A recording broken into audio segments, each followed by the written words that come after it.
Muy buenos días, queridos amigos, amigas que me escuchan a través de su canal. En estos momentos, queridos amigos, vamos a compartir nuevamente la palabra de nuestro Dios.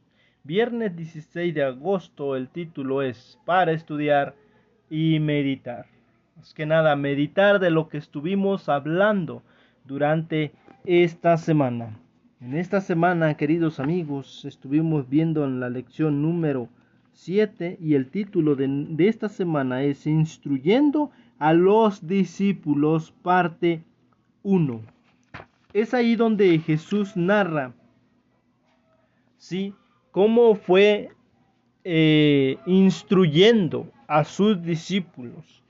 Dio a saber también el costo del discipulado, qué era lo que debían afrontar todos aquellos sus discípulos que les seguían.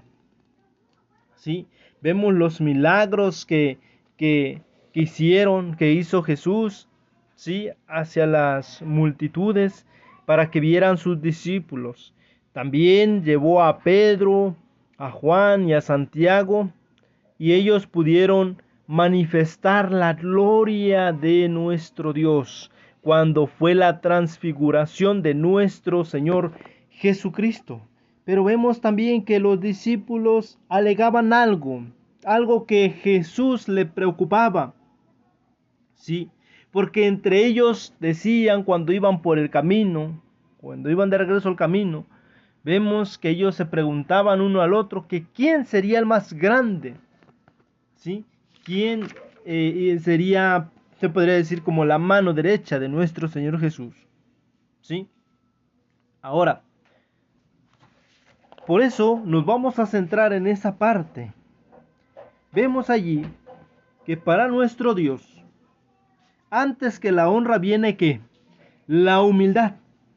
Para poder ocupar un lugar elevado ante los hombres, el cielo elige el obrero que, como Juan el Bautista, toma un lugar humilde delante de Dios. Vemos la vida de Juan el Bautista.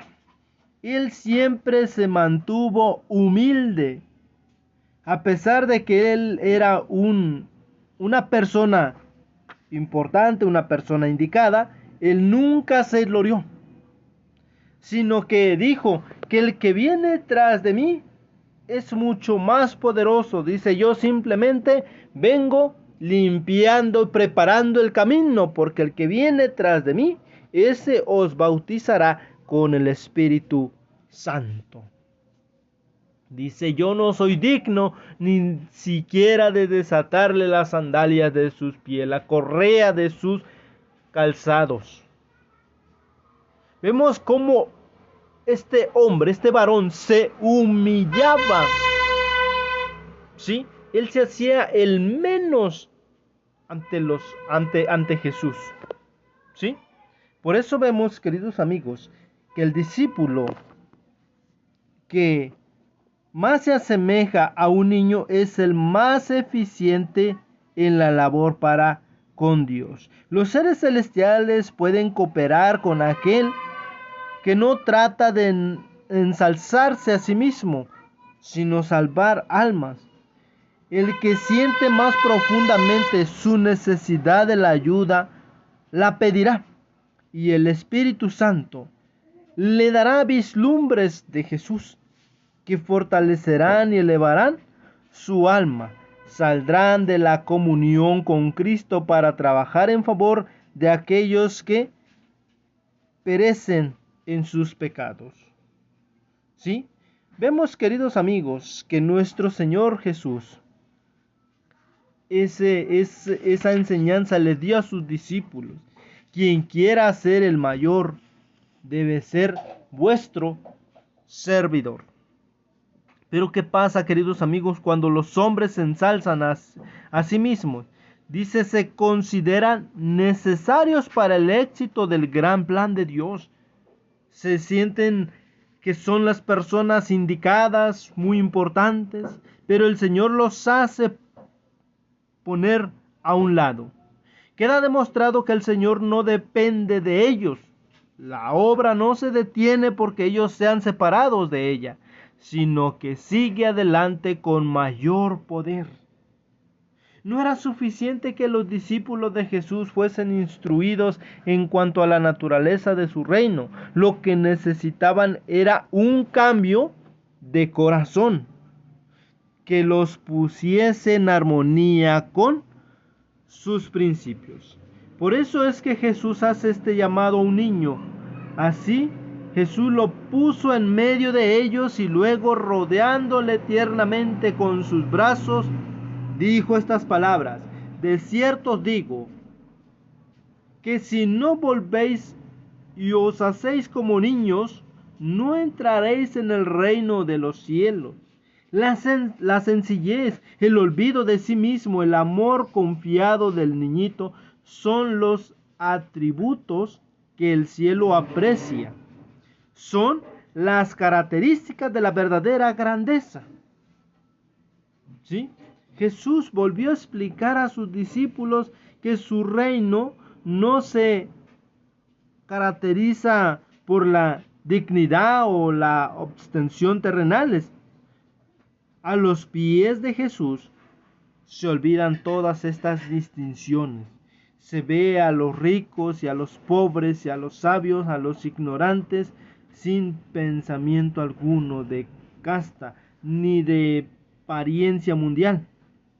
Todos se encuentran allí como las almas compradas por la sangre de Jesús, y todos por igual dependen de aquel que los redimió para con Dios.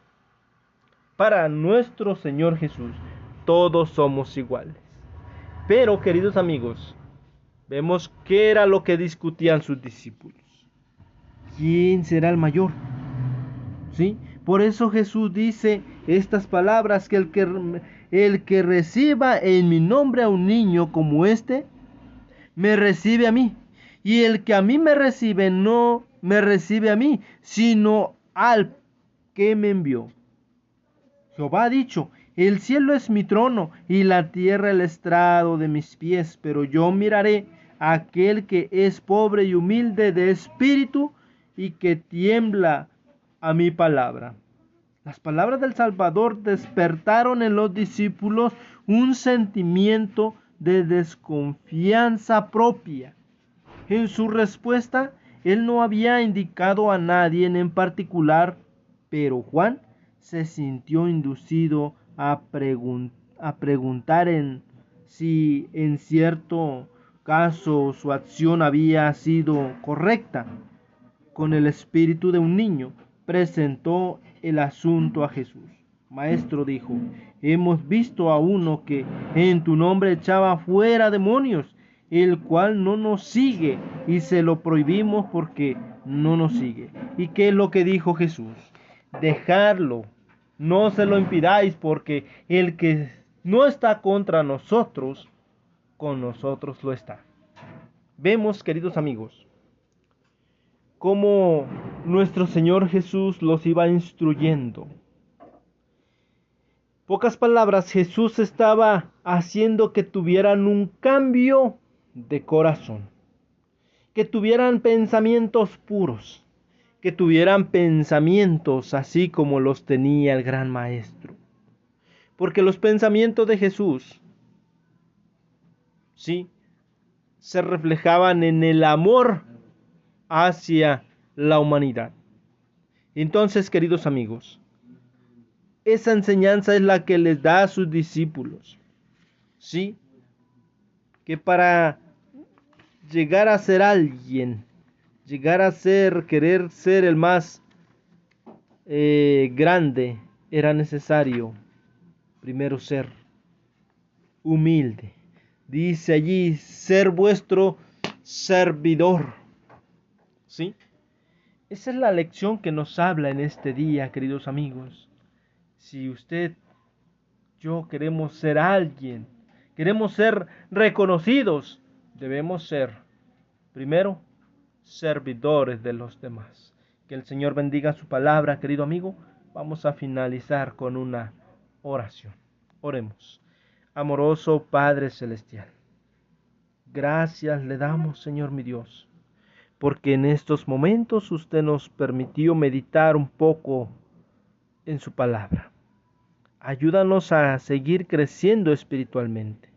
Ayúdanos, oh Padre eterno, para que día tras día podamos ir aprendiendo muchas cosas más acerca de usted. Y por qué no, Padre, irlos aplicando en nuestra vida cotidiana. Padre, humildemente todo esto lo suplicamos y lo agradecemos en el nombre de Jesús. Amén.